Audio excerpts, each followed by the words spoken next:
amigos? Muy bienvenidos a la cápsula del día de hoy. Vamos a ver un tema muy interesante y que va a estar relacionado, más bien que está relacionado con la cuestión de cancelación de sellos digitales. Un tema que por ahí su servidor expuso en uno de los cursos que tuvimos hace un par de semanas y que me parece pertinente el abordar en específico un tema. Ahorita se van a dar cuenta cuál va a ser, sobre todo porque también fue tema de debate, tema de retroalimentación en el curso que tuvimos el sábado pasado, que fue impartido por el licenciado Joel del Real, respecto al tema de EDOs y EFOS, ¿sale? De ahí que yo viera la pertinencia de, hacer esta pequeña cápsula para compartírselas a ustedes, porque también tiene íntima relación con la cancelación de sellos, sobre todo ahora con el nuevo procedimiento que para 2020, más que una cancelación, recordar que la primera instancia, por decirlo de alguna manera, va a ser ahora una restricción. Sí, recordar que a partir del 2020, uno de los cambios que plantea la reforma fiscal para 2020, en tratándose de cancelación de sellos, prevé que primero exista un procedimiento restrictivo y posteriormente en donde la autoridad defina si el contribuyente solventó o no las inconsistencias detectadas que originaron esa restricción, entonces se podrá hablar o no de una cancelación de sellos digitales. ¿Esto qué trae como resultado o cuál es la consecuencia de que ahora para 2020 sea un procedimiento restrictivo?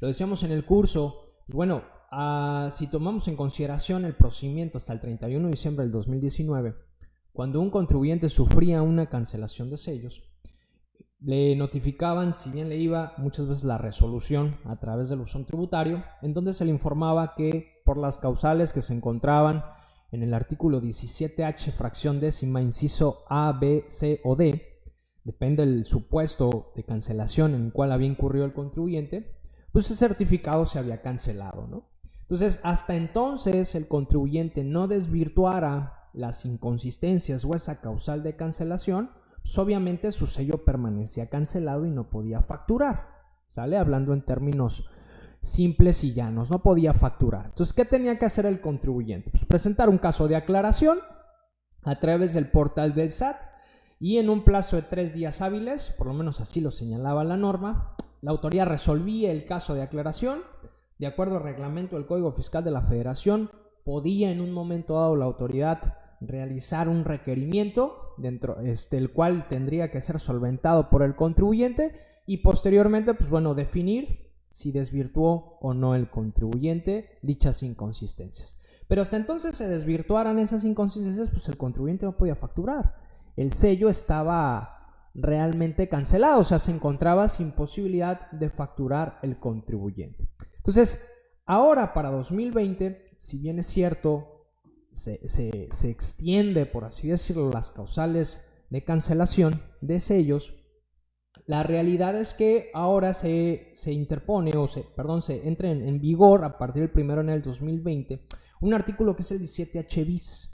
Ese mentado 17H bis que prevé precisamente ese procedimiento que les hago alusión, un procedimiento restrictivo. Es decir, si bien es cierto, ahora va a haber también más causales de cancelación de sellos, también lo es que mientras el contribuyente presente las pruebas correspondientes para intentar desvirtuar esos hechos o omisiones que originaron la restricción, hasta entonces resuelva la autoridad el caso de aclaración correspondiente, el contribuyente podrá seguir utilizando su certificado y ya va a depender si la autoridad define o no que el contribuyente solventó dichas inconsistencias. Más o menos, o en pocas palabras, es lo que me define ahora este nuevo procedimiento para efectos del 2020 que está enmarcado en el 17H bis. Que si ustedes hacen una comparación entre la norma del 2019 con la norma del 2020, la realidad es que las causales que estaban en el 17H fracción 10 y los incisos pasan al 17H bis y se agregan dentro del 17H bis más supuestos de restricción. Por eso ahora vamos a hablar de restricción de sellos. Ahora, eso es en términos generales. En específico, ¿qué es lo que queremos, qué es lo que vamos a ver el día de hoy? ¿Qué tema en específico o relacionado con cancelación de sellos es lo interesante que hay que tocar hoy? ¿Por qué? Porque yo señalaba que fue un tema no solamente del curso impartido de su servidor, sino también fue un tema que fue tocado de alguna u otra manera por el licenciado Joel del Real Tapia en el curso que nos hizo favor de impartirnos el sábado pasado. Y en específico es lo relacionado con los EDOs. Con los EDOs, ¿por qué? Porque a partir del 2020, dentro de las nuevas causales que existen relativas a esta restricción a cancelación de sellos, precisamente hay una en particular para esos llamados EDOs, ¿no? Que los conocemos como empresas que deducen operaciones simuladas. ¿Sale? Pues bueno, para poner en contexto esta cápsula, yo me voy a regresar hasta la exposición de motivos por parte de nuestros legisladores de reformar o de presentar estos cambios, en específico por lo que toca al Código Fiscal de la Federación. Si ustedes tienen la oportunidad de verificar esa exposición de motivos, se van a dar cuenta la visión o la perspectiva que tenían nuestros legisladores cuando plantearon todas las reformas que surgieron en específico al Código Fiscal de la Federación, que es lo que estamos hablando ahorita, en relación a cancelación de sellos en este caso, ¿no? Se van a dar cuenta que en esa perspectiva o en esa visión que tenían nuestros legisladores, realmente el enfoque va en combatir la compra-venta de facturas.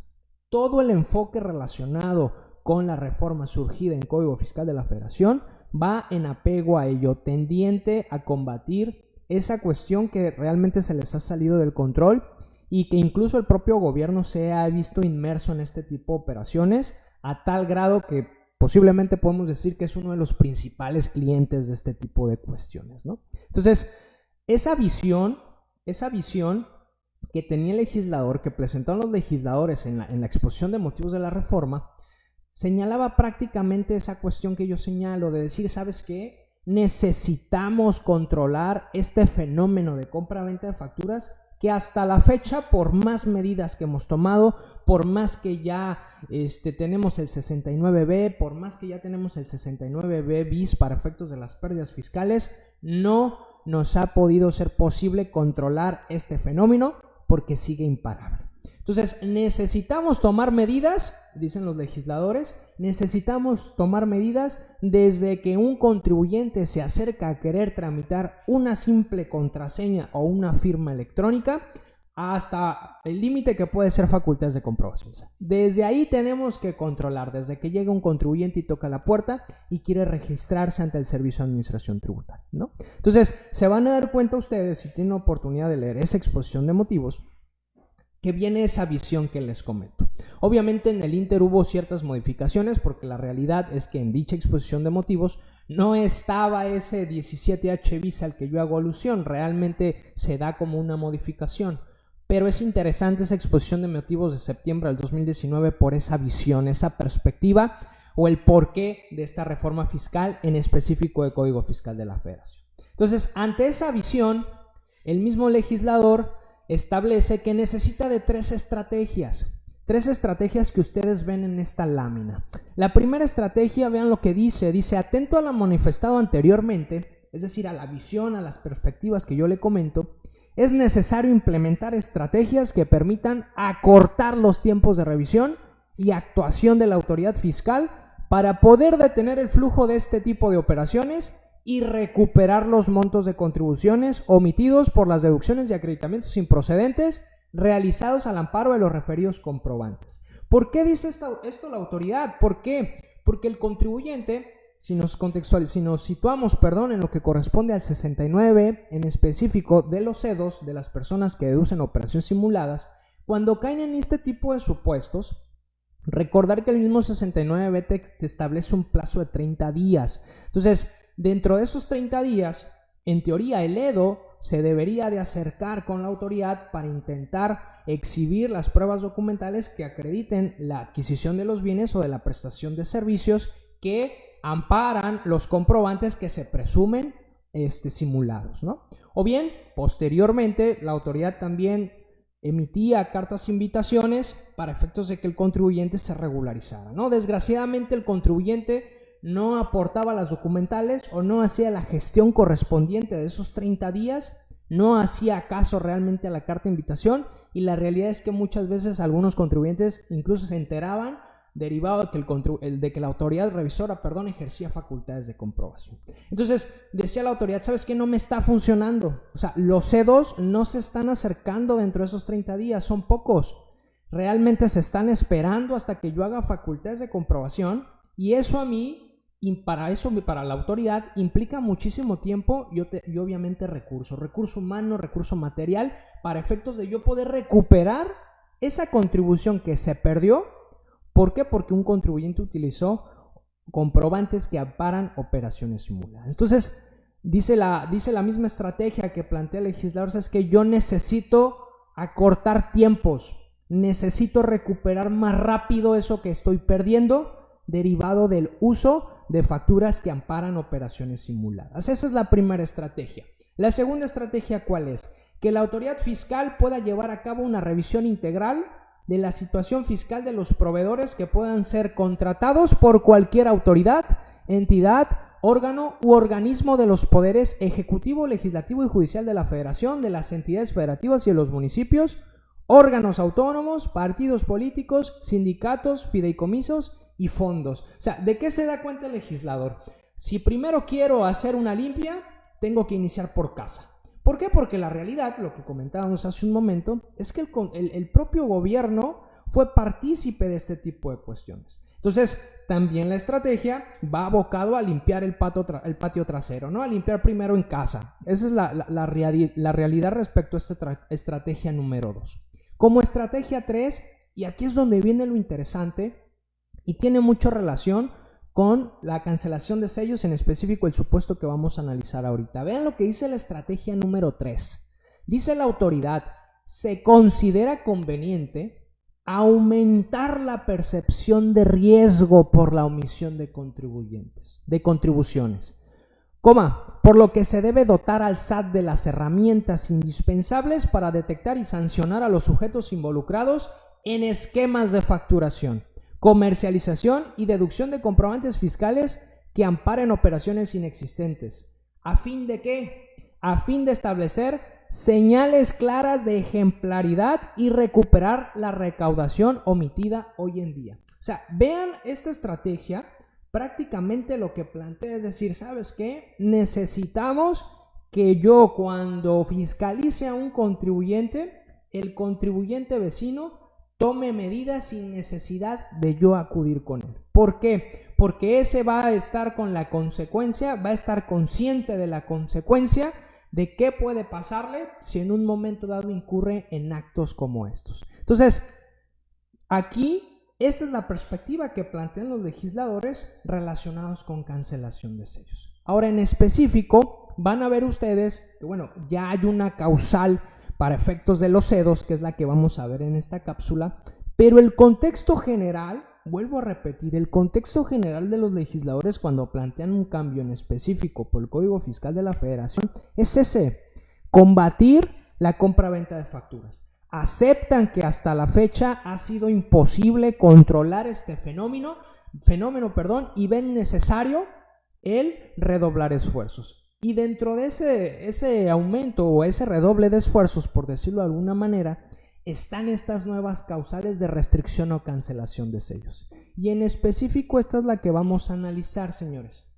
Si ustedes checan el artículo 17H bis en su fracción quinta, se van a encontrar que ya existe un supuesto específico, concreto, relacionado con aquellas empresas que se ven involucradas en la deducción de operaciones que se determinaron como simuladas. ¿Por qué? Vean lo que dice la fracción 5 del 17H bis. Dice, se va a realizar la restricción de sellos en su caso cuando detecten que se trata de contribuyentes que se ubiquen en el supuesto a que se refiere el octavo párrafo del artículo 69 de este código y, una vez transcurrido el plazo previsto en dicho párrafo, no acreditaron la efectiva adquisición de los bienes o recepción de los servicios, ni corrigieron su situación fiscal. Entonces vamos a ponernos en contexto con lo que toca el 69B. Recordar que en el 69B, como lo comentaba el licenciado Joel del Real Tapia en el curso que tuvimos el sábado pasado, Recordamos que en el 69 se establecen básicamente dos procedimientos.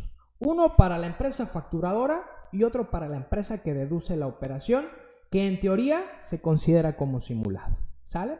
En este caso, el supuesto del artículo 17H bis fracción quinta plantea ese supuesto de restricción de sellos para esos que deducen las operaciones, llamados o conocidos EDOs. Y esos que deducen las operaciones o que son conocidos como EDOs, recordar que conforme al procedimiento que corresponde a este tipo de contribuyentes enmarcado en el 69, ellos tienen un plazo de 30 días hábiles para acreditar que adquirieron los bienes enajenados por el que ya se determinó que es EFO, que emite facturas con operaciones simuladas, que ya se acreditó esa cuestión y cuenta con 30 días para efectos de corregir tal hecho. Entonces, dice la autoridad, bueno, si no cumple el EDO en ese plazo de 30 días hábiles, yo perfectamente ya tengo una causal para tocarle la puerta a ese EDO y restringir su sello digital. Y comentábamos que esta fracción o este supuesto de restricción va a cobrar mucha relevancia. ¿Por qué? Lo decíamos también hace un momento. La autoridad se percató que cuando un EDO caía en ese supuesto de tener que acreditar dentro de los 30 días hábiles la adquisición de los bienes o que se prestaron los servicios correspondientes por parte del EFO, realmente no acudía a aportar las documentales correspondientes. Entonces, la autoridad en muchas ocasiones emitía la carta de invitación, también era nula o poca a lo mejor la efectividad de esas cartas de invitación, y entonces sí, la autoridad acudía ya con el contribuyente para efectos de ejercer facultades de comprobación. Entonces, dice la autoridad, oye, mira, yo me tardo o pierdo, por así decirlo, los 30 días hábiles que tiene el EDO para acreditar la adquisición de los bienes o recepción de los servicios. Posteriormente emito una carta de invitación y no acude el EDO. Posteriormente tengo que planear yo una auditoría, llámese revisión de gabinete o visita domiciliaria. Esa visita domiciliaria o revisión de gabinete dura 12 meses. Después de esos 12 meses, en su caso, emitir la liquidación. Si no es que en el ínter el contribuyente a lo mejor optó por un acuerdo conclusivo. Y si en un momento dado emito la liquidación, el contribuyente puede agotar el recurso, puede agotar el juicio de nulidad, en fin. Entonces, decía la autoridad, oye, es muchísimo tiempo para efectos de recuperar esa contribución que yo dejé de recaudar derivado del uso de ese tipo de comprobantes. Entonces, ¿qué es lo que hace el legislador? Se crea un nuevo supuesto que va a permitir restringir entonces el sello en cuanto transcurra ese plazo de 30 días hábiles que tiene el contribuyente denominado EDO para acreditar la adquisición y recepción de los servicios. Y créanme, esta herramienta es la que va a utilizar la autoridad. ¿Por qué? Porque va a ser más rápido, va a ser más económico restringirle el sello al EDO que incluso emitir la carta de invitación o ejercer las facultades de comprobación. Porque al restringir ese sello al EDO va a obligar a que acuda con la autoridad para efectos de ¿qué? De regularizarse. ¿Y por qué digo para efectos de regularizarse? Porque si bien a la fecha no se han visto asuntos de este tipo, no dudo, si no es por decir que estoy casi seguro, que la autoridad no le va a dar oportunidad de acreditar al contribuyente la adquisición de los bienes o la prestación de los servicios. Ahora, la fracción es muy clara. Si ya pasó ese plazo de 30 días hábiles, tu único camino va a ser regularizar. Entonces, no duden que la autoridad va a utilizar esta herramienta que va a ser más rápida, que le va a salir más barata, perdonando la expresión, que realizar todo el procedimiento que les acabo de comentar. Entonces, desgraciadamente también esto, aunado al hecho de que la autoridad, cuando va en un momento dado a buscar al EFO, al que emite la factura, si bien le va, lo encuentra. La mayoría de las veces encuentra vestigios de ese EFO o en ocasiones se percata que son personas que fungieron como prestanombres. Entonces la fiscalización realmente siempre se centra y siempre se va a centrar, por lo menos hasta la fecha así ha sido, con el EDO, con el que deduce la operación que ya se determinó como simulada. Entonces no duden que esta fracción, en tratándose de este tipo de operaciones que estamos comentando, es la que va a utilizar la autoridad. No duden que esta herramienta es por la que se va a decantar. ¿Por qué? Porque, repito, recordemos la estrategia que estábamos señalando hace un momento. La estrategia es acortar los tiempos de recaudación.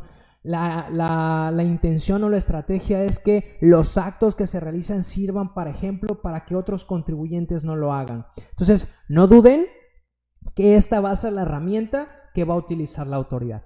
¿Qué tan efectiva va a ser? ¿Qué tanto le va a funcionar? Pues bueno, habría que ver los resultados, ¿no? Habría que ver los resultados. ¿Por qué? Porque muchos podrán decir, bueno, si me restringen el sello, pues abro otra empresa o creo otra empresa. O sea, no dudo de esa cuestión.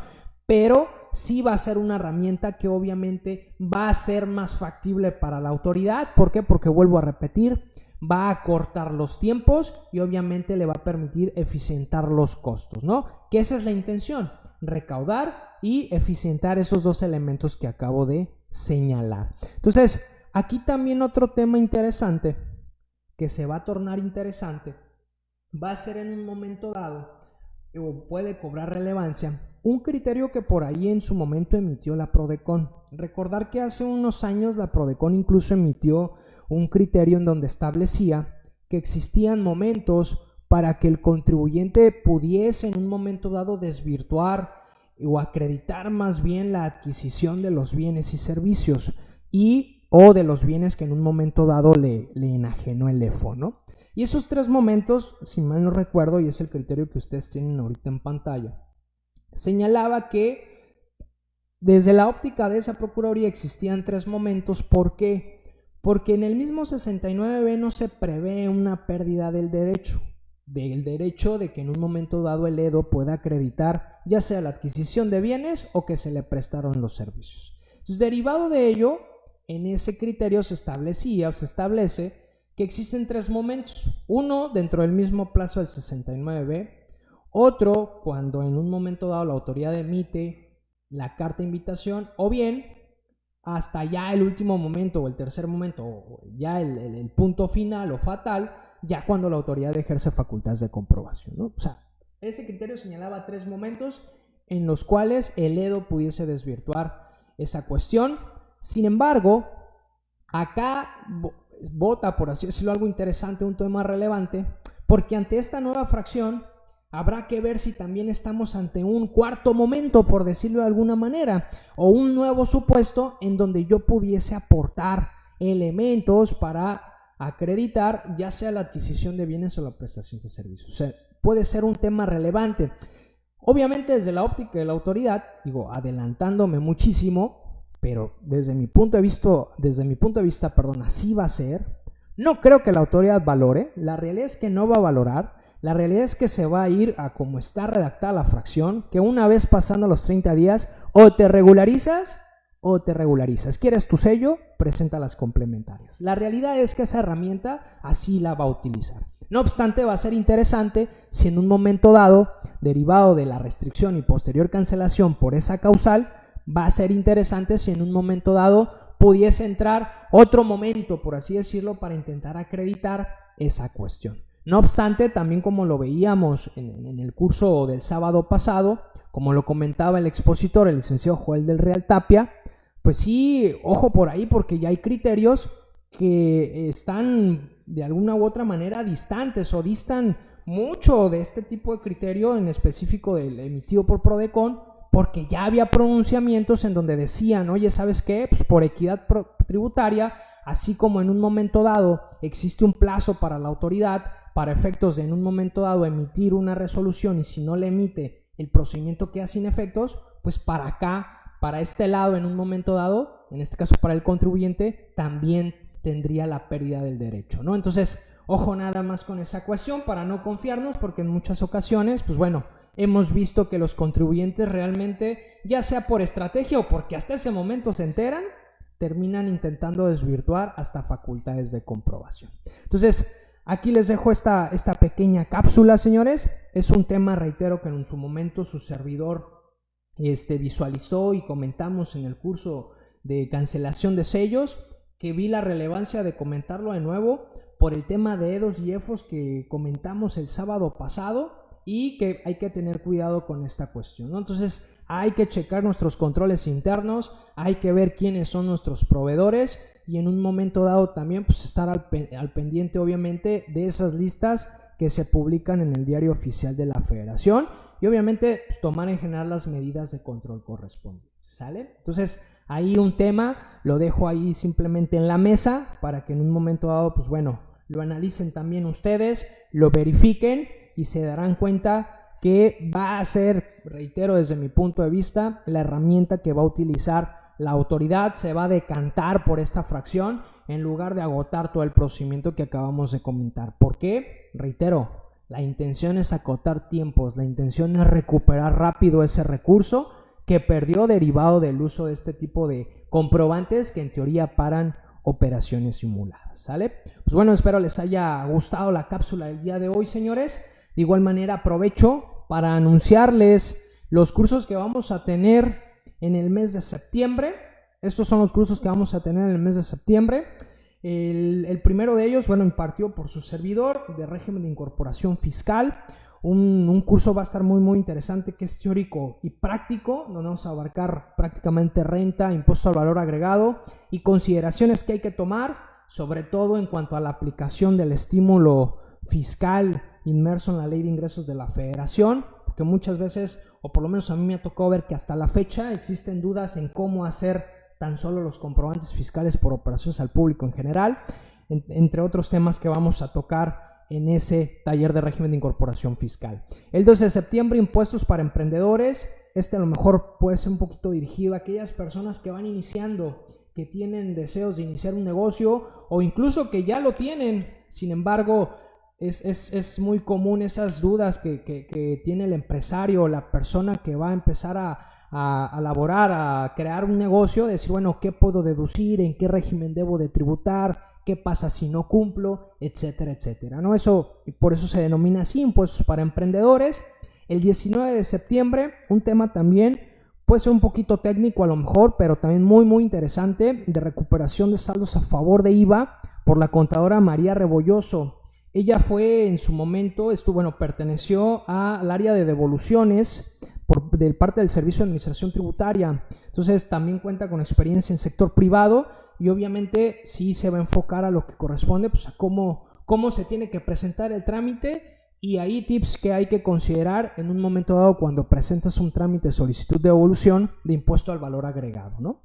Y por último, un tema también interesante que es casi 100% práctico, que es relacionado con agapes, ¿no? En cuanto al cálculo de impuesto sobre la renta e impuesto al valor agregado. Entonces, ahí de todas maneras ven el calendario o van a visualizar el calendario publicado en nuestra página y cualquier cosa, pues bueno, se pueden contactar en el teléfono que aparece en la misma o bien ya sea por mensaje a través de la misma página o al correo electrónico señalado en la misma, ¿sale? Entonces, bueno, aquí le dejo también los cursos y señores, pues bueno, continuamos trabajando y por ahí compartiendo más contenido.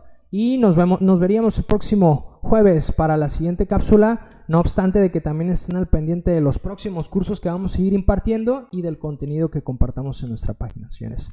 Que tengan un excelente día.